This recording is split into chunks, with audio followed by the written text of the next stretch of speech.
గురువుగారు స్వధర్మాన్నే పాటించటం సర్వోత్తమం అని అంటారు. ఎందుకని? భగవద్గీతలో చెప్పిందే ఇది. స్వధర్మే నిధనం శ్రేయ పరధర్మో భయావహ. అంటే నువ్వు చేయవలసినటువంటి నీ డ్యూటీ నువ్వు చెయ్యి, ఇంకోటి పనిలో నువ్వు చేయబెట్టద్దు అని అర్థం. అంటే నీకు నిత్య విధిగా ఏదైతే విధి విధానంలో నీకు చెప్పారో దానివల్ల నీకు ప్రమాదం లేదు. మనకు పంచతంత్రంలో కథ ఉంది కదా, కుక్క చేసే పని గాడిద చేస్తే తలకాయ పగలు కొట్టాట యజమాని. అంటే నీ పద్ధతి, నీకు ఏదైతే విద్యుక్తమైన ధర్మం ఉందో నీ ధర్మాన్ని స్వధర్మం అన్నారు. నువ్వు ఏ పని చేస్తున్నా, నువ్వు ఉద్యోగం చేస్తున్నప్పుడు కూడా అది నీ స్వధర్మంగా భావన చేయాలి. ఉపాధ్యాయుడు బోధన చేయాలి, విద్యార్థి చదువుకోవాలి, పరిపాలించేవాడు పరిపాలించాలి, యాజమాన్యం చేసేవాడు యాజమాన్యం చేయాలి. అంటే దీన్ని మళ్ళీ విపరీతార్థాల్లో తీసుకోకూడదు. ఎవరికి విధించిన కర్తవ్యాన్ని వాడు చేయాలి.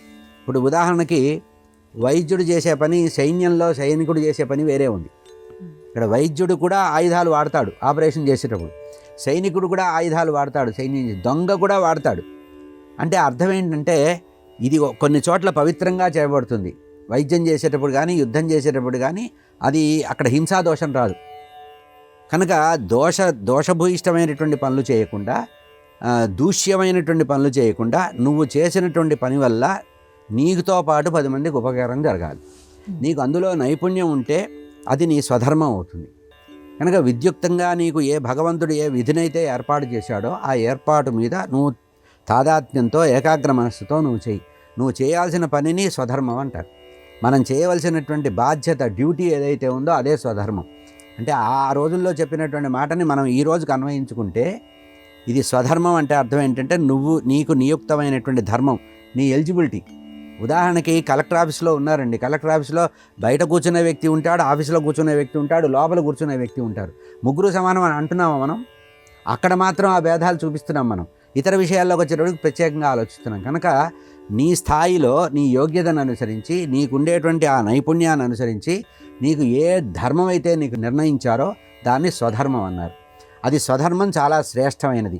నేను మనిషిని, ఆయనే మనిషిని అని కలెక్టర్ కుర్చీలో వాడు కూర్చోలేడు. నేను కలెక్టర్ నైనా కూడా నేను బంట్రోత్తో సమానమే, సమానత్వం అని వాడు అక్కడ కూర్చోలేడు. వాడు అక్కడ కూర్చుంటే పరిపాలన సాగదు, వీడిక్కడ కూర్చుంటే పరిపాలన సాగుతుంది.